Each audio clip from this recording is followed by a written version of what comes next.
বন্ধুরা, এটা হলো নিউ এনরোলমেন্ট অর্থাৎ আয়ুষ্মান ভারতে নতুন করে আবেদন করার ফর্ম, যেখানে এই সব ক্যাটাগরির রেশন কার্ড থাকলে নতুন করে আবেদন করতে পারবেন। পরবর্তী এই ফর্মটি হলো 70 বছর বা তার ঊর্ধ্বের বয়স্কদের জন্য এই সব ক্যাটাগরির রেশন কার্ড থাকলে আবেদন করতে পারবেন। এই মুহূর্তে রাজ্যে হেলথ কার্ড আয়ুষ্মান ভারতে আবেদন করার ক্ষেত্রে রেশন কার্ডের ক্যাটাগরি ওয়াইজ অর্থাৎ আপনার কোন রেশন কার্ড আছে, আপনি কি আবেদন করতে পারবেন, জানতে পারবেন এই ভিডিওটির মাধ্যমে। হাই ফ্রেন্ডস, ওয়েলকাম টু বাংলাই সেরা ইউটিউব চ্যানেল। এই মুহূর্তে আয়ুষ্মান ভারত কার্ডের জন্য আপনারা কারা আবেদন করতে পারবেন, কাদের আবেদন করতে হবে না, কাদের কোন ক্যাটাগরির রেশন কার্ড, সেই রেশন কার্ডের ক্যাটাগরি ওয়াইজ আপনাকে কোন ফর্ম ফিল আপ করতে হবে। এখানে দুই ধরনের আলাদা আলাদা ফর্ম দেওয়া হয়েছে। আপনার কোন ফর্ম ফিল আপ করতে হবে এবং প্রয়োজনীয় কোন কোন ডকুমেন্টস আপনাকে অ্যাটাচ করতে হবে।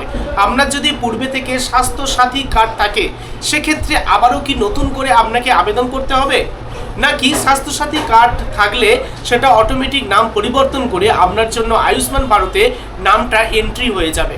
এছাড়া কাদের আবেদন করতে হবে এবং কাদের আবেদন করতে হবে না, এছাড়াও অন্যান্য তথ্য সব কিছু জানতে পারবেন এই একটি সিঙ্গেল ভিডিওর মাধ্যমে। ভিডিওটি সম্পূর্ণ দেখলে A to Z complete information পাবেন। তাহলে ভিডিওটি অবশ্যই লাইক করুন, শেয়ার করে প্রত্যেককে জানান। নিয়মিত চাকরি সংক্রান্ত এডুকেশন রিলেটেড গুরুত্বপূর্ণ নিউজগুলি দেখতে চ্যানেলটিকে সাবস্ক্রাইব করে রাখুন। তাহলে চলুন ডিটেলস দেখে নেওয়া যায়। বন্ধুরা, আয়ুষ্মান ভারত প্রকল্পে নতুন আবেদন করার ক্ষেত্রে AAY, SPHH, PHH, RKSY1, RKSY2 এবং জেনারেল এই সব ক্যাটাগরির রেশন কার্ড থাকা প্রার্থীরা আবেদন করতে পারবেন। লেখা আছে নিউ এনরোলমেন্ট অর্থাৎ আয়ুষ্মান ভারতে আবেদন করার ক্ষেত্রে এটাই হলো নতুন করে আবেদন করার ক্ষেত্রে বা নতুন করে নাম নথিভুক্তিকরণের ক্ষেত্রে এটাই হলো নিউ এনরোলমেন্ট ফর্ম বা নিউ অ্যাপ্লিকেশান ফর্ম, যেখানে আপনাদের আধার কার্ড, আপনাদের নাম এখানে লিখতে হবে, রেশন কার্ডের নাম্বার লিখতে হবে, আর রেশন কার্ড কোন ক্যাটাগরির সেই বক্সের মধ্যে টিক মার্ক দিয়ে আপনাকে বাকি ফর্ম ফিল আপ করে আবেদনপত্র জমা করতে হবে, নতুন করে যারা আবেদন করতে চান তাদের ক্ষেত্রে।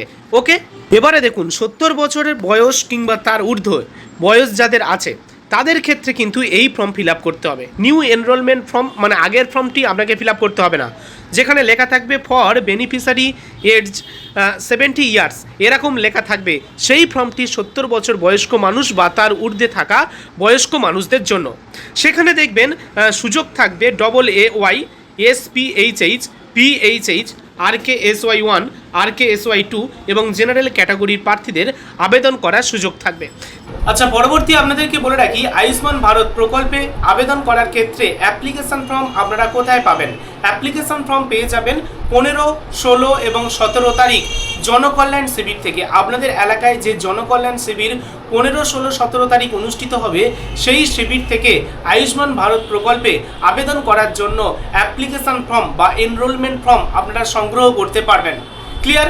সেই ফর্ম শিবির থেকে সংগ্রহ করে ফিল আপ করে প্রয়োজনীয় ডকুমেন্টস অ্যাটাচ করে আবার কিন্তু জনকল্যাণ শিবিরে আপনাকে জমা করতে হবে। ওকে, তাহলে এটাই হলো আবেদন করার সঠিক এবং সহজ একটি পদ্ধতি। এবারে জনকল্যাণ শিবিরে আপনারা ফর্মটা তুললেন, কোন কোন ডকুমেন্টস আপনাকে অ্যাটাচ করতে হবে। সেক্ষেত্রে আপনাদের আধার কার্ডের ফটোকপি, ভোটার কার্ডের ফটোকপি এবং অবশ্যই কিন্তু আপনাদের রেশন কার্ডের ফটোকপি অ্যাটাচ করতে হবে।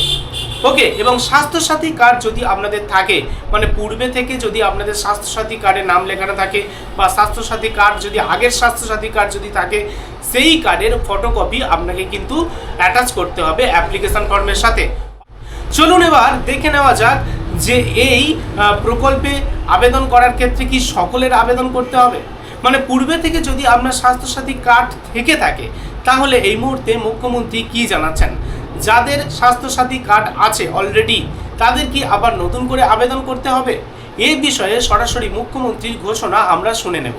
একইভাবে স্বাস্থ্যসাথীর ক্ষেত্রেও আয়ুষ্মান ভারতের পোর্টালে স্থানান্তরকরণের কাজ, নাম পরিবর্তন করার কাজ আমাদের যেভাবে শুরু হয়েছে এটাও ঠিক একইভাবে শুরু হলো এবং আপনারা সকলে সুযোগ পাবেন। আপনাদের সকলের সহযোগিতা প্রার্থনা করে আজকের এই তিনটি স্কিম নিয়ে আমরা এখানে তাহলে মুখ্যমন্ত্রীর ঘোষণা অনুযায়ী আপনি বুঝতে পারলেন যেসব প্রার্থীদের স্বাস্থ্যসাথী প্রকল্পে নাম থাকবে তাদেরকে নতুন করে আয়ুষ্মান ভারত প্রকল্পের পোর্টালে নাম নথিভুক্তকরণ করা হবে বা তাদেরকে পরিবর্তন করে দেওয়া হবে। এই ঘোষণা মুখ্যমন্ত্রী করলেও মুখ্যমন্ত্রী কিন্তু পরিষ্কারভাবে বলেননি যে অ্যাকচুয়াল যাদের স্বাস্থ্যসাথী কার্ড আছে বর্তমানে তাদের নতুন করে আবেদন করতে হবে কি না, না অটোমেটিকলি তাদের নাম উঠে যাবে, তাদের আর আবেদন করতে হবে না। এই বিষয়টা সরকারের পক্ষ থেকে পরিষ্কারভাবে ঘোষণা না করা হলেও আমি ফর্ম দেখে যেটা বুঝছি, আপনারা এই মুহূর্তে দেখতে পাচ্ছেন আয়ুষ্মান ভারতের একটি ফর্ম। এই ফর্মের কলমে আপনি দেখতে পাচ্ছেন স্বাস্থ্যসাথী আইডি নাম্বার লেখার একটি অপশান দেওয়া আছে। এই স্বাস্থ্যসাথী আইডি নাম্বার লেখার অপশান দেওয়া আছে মানে আপনার স্বাস্থ্যসাথী কার্ড থাকুক কিংবা না থাকুক আপনার কিন্তু নতুন করে ফর্ম ফিল আপ করতে হবে জনকল্যাণ শিবির থেকে। হ্যাঁ, এ বিষয়ে আরেকটু ভালোভাবে আপনাকে বলে রাখি, যেহেতু আয়ুষ্মান ভারত প্রকল্পে এই ফর্মে আপনাকে স্বাস্থ্যসাথী কার্ডের নাম্বার লেখার অপশান দিচ্ছে, তাই আপনার স্বাস্থ্যসাথী কার্ড থাকলেও এখানে নাম্বারটা লিখে দিয়ে আপনাকে নতুন করে আবেদন করতে হবে। যদি স্বাস্থ্যসাথী কার্ড থাকলে আপনাকে আবেদন করার কোনো প্রয়োজনীয়তা না থাকতো বা আবেদন করতে না হতো, তাহলে এখানে কিন্তু স্বাস্থ্যসাথী কার্ডের নাম্বার লেখার কোনো অপশান দিত না। যেহেতু অপশান দিয়েছে তাই স্বাস্থ্যসাথী কার্ডের নাম্বার দিয়ে আপনাকে পুনরায় আবেদন করতে হবে। আশা করি বোঝাতে পেরেছি। বন্ধুরা, এবারে আপনাদেরকে বলে রাখি এই আয়ুষ্মান ভারত প্রকল্পে আপনি কি কি সুবিধা পাবেন। বলা হয়েছে যোগ্য উপভোক্তারা পরিবার পিছু বছরে সর্বোচ্চ 5 লক্ষ টাকা পর্যন্ত স্বাস্থ্য সুরক্ষা কভারেজ পেয়ে যাবেন। ক্যাশলেস ও পেপারলেস চিকিৎসার পরিষেবা থাকবে। হাসপাতালে ভর্তির চিকিৎসা, নির্দিষ্ট অস্ত্রোপচার, এছাড়া আইসিইউ, এছাড়া ওষুধ ও ডায়াগনস্টিক পরিষেবায় আপনি কিন্তু বিনামূল্যে করাতে পারবেন। ভর্তির পূর্বে এবং ভর্তির পরবর্তী নির্দিষ্ট চিকিৎসা ব্যয়ের সুবিধা থাকবে। এছাড়া সারা ভারতে অনুমোদিত হাসপাতালগুলিতে চিকিৎসার সুবিধা থাকবে। এটা একটি প্লাস পয়েন্ট যেটা আমাদের রাজ্যে স্বাস্থ্যসাথী কার্ডে ছিল না। এটা অল ওভার ইন্ডিয়া বড় বড় যেসব হসপিটাল সেই সব হসপিটালে আপনি অ্যাপেলোর মতো বড় বড় হসপিটাল, আপনি হচ্ছে কি ভেলোরের মতো বড় বড় হসপিটাল, চেন্নাই, ব্যাঙ্গালোর বিভিন্ন জায়গায় গিয়ে আপনারা কিন্তু ক্যাশলেস অর্থাৎ বিনামূল্যে স্বাস্থ্যসাথী কার্ড ব্যবহার করে আপনি কিন্তু চিকিৎসা করাতে পারবেন। আচ্ছা, এবারে একটি গুরুত্বপূর্ণ বিষয়, সেটা হলো স্বয়ংক্রিয়ভাবে অন্তর্ভুক্ত হবে কোন কোন পরিবার। তো এখানে কি বলা হচ্ছে, যারা অটোমেটিকলি এই কার্ডের সুবিধা পাবেন। ওকে, সেক্ষেত্রে বলা হচ্ছে গৃহহীন পরিবার, ভিক্ষাবৃত্তির উপরে নির্ভরশীল পরিবার, এছাড়া ম্যানুয়াল স্ক্যাভেঞ্জার পরিবার অর্থাৎ যারা মেথড, যারা বর্জ্য এছাড়া মলমূত্র এগুলো পরিষ্কার করে থাকে তাদের ক্ষেত্রে, এছাড়া আদিম জনজাতি গোষ্ঠী, এছাড়া মুক্ত মান্ধকী শ্রমিক পরিবার। বলা হয়েছে শহর অঞ্চলের ক্ষেত্রে নির্দিষ্ট পেশাভিত্তিক শ্রমজীবী পরিবার যেমন র্যাক পিকার, গৃহকর্ম সহায়ক সহায়িকা, রাস্তার হকার বা ফেরিওয়ালা, নির্মাণ শ্রমিক, স্যানিটেশন কর্মী, পরিবহন শ্রমিক, দর্জি বা কারুশিল্প কর্মী এবং ছোট দোকানের সহায়ক কর্মীরা যাচাই সাপেক্ষে এই প্রকল্পের আওতায় আসতে পারবেন। এছাড়াও বৈধ RSBY তালিকাভুক্ত পরিবারগুলিকেও যাচাই সাপেক্ষে ABPM জন আরোগ্য যোজনা এর আওতায় অন্তর্ভুক্ত করা হতে পারে। এবারে আপনাদের কিছু ডাউট ক্লিয়ার করে দিই। অনেকে বলছে AAY, SPHH এবং PHH এই সব কার্ড ক্যাটাগরি যাদের রেশন কার্ড থাকবে তাদের কি জনকল্যাণ শিবিরে গিয়ে আবেদন করতে হবে? দেখুন, যেহেতু আয়ুষ্মান ভারত প্রকল্পে নতুন ফর্মে আপনি দেখতে পাবেন এই সব ক্যাটাগরি সিলেক্ট করার অপশান দিচ্ছে। যেহেতু এই সব ক্যাটাগরি সিলেক্ট করা বা এই সব ক্যাটাগরি বেছে নেওয়ার অপশান দিচ্ছে, সেক্ষেত্রে আপনাকে বেছে নিয়ে বা সিলেক্ট করে আবেদন করতে হবে। ওকে, আরেকটা কথা বলে, আশা কর্মী বা তাদের পরিবার, অঙ্গনওয়াড়ি কর্মী বা অঙ্গনওয়াড়ি হেল্পার বা তাদের পরিবার, এক্ষেত্রে কি তাদের আবেদন করতে হবে? দেখুন, এখানে ফর্মের গায়ে একটি নির্দিষ্ট অপশান লেখা আছে। আপনার ফ্যামিলির কেউ কি আশা অঙ্গনওয়াড়ি কর্মী বা সহায়িকা?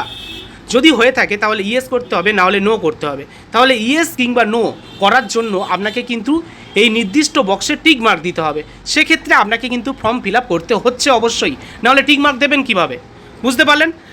এছাড়াও 70 বছরের বয়সী ঊর্ধ্ব বা 70 বছর পর্যন্ত যাদের এই মুহূর্তে বয়স হয়ে গিয়েছে তাদের জন্য আলাদা একটি ফর্ম দেওয়া হয়েছে, যেটা আমি ভিডিওর প্রথমে আপনাদেরকে দেখিয়ে দিয়েছি। আশা করি সমস্ত ডাউট আপনাদের ক্লিয়ার হয়েছে। এছাড়াও অনেকের অনেক ধরনের প্রশ্ন থাকতে পারে, প্রতিটি প্রশ্ন তো বেছে বেছে উত্তর দেওয়া সম্ভব নয়। সেক্ষেত্রে আপনারা বেছে বেছে কমেন্ট করুন কমেন্ট বক্সে। আপনাদের কমেন্ট অনুযায়ী পরবর্তী একটি ভিডিও নিয়ে চলে আসবো, যেখানে প্রতিটি প্রশ্নের উত্তর দেব আপনাদের কমেন্টের ভিত্তিতে। তার জন্য আপনাকে কিন্তু অবশ্যই কমেন্ট বক্সে কমেন্ট করতে হবে আপনাদের এই আয়ুষ্মান ভারত প্রকল্প সম্পর্কে কি কি মন্তব্য এই মুহূর্তে বা কী কী জানার ইচ্ছা আছে অবশ্যই কমেন্ট বক্সে কমেন্ট করুন। নেক্সট ভিডিওর মাধ্যমে সেই সব প্রশ্নের বা আপনাদের প্রশ্নের উত্তর আপনারা পেয়ে যাবেন। ওকে, তো যাই হোক, ভিডিওটি আজ যদি ভালো লেগে থাকে অবশ্যই লাইক করুন এবং শেয়ার করে প্রত্যেককে জানান। ধন্যবাদ।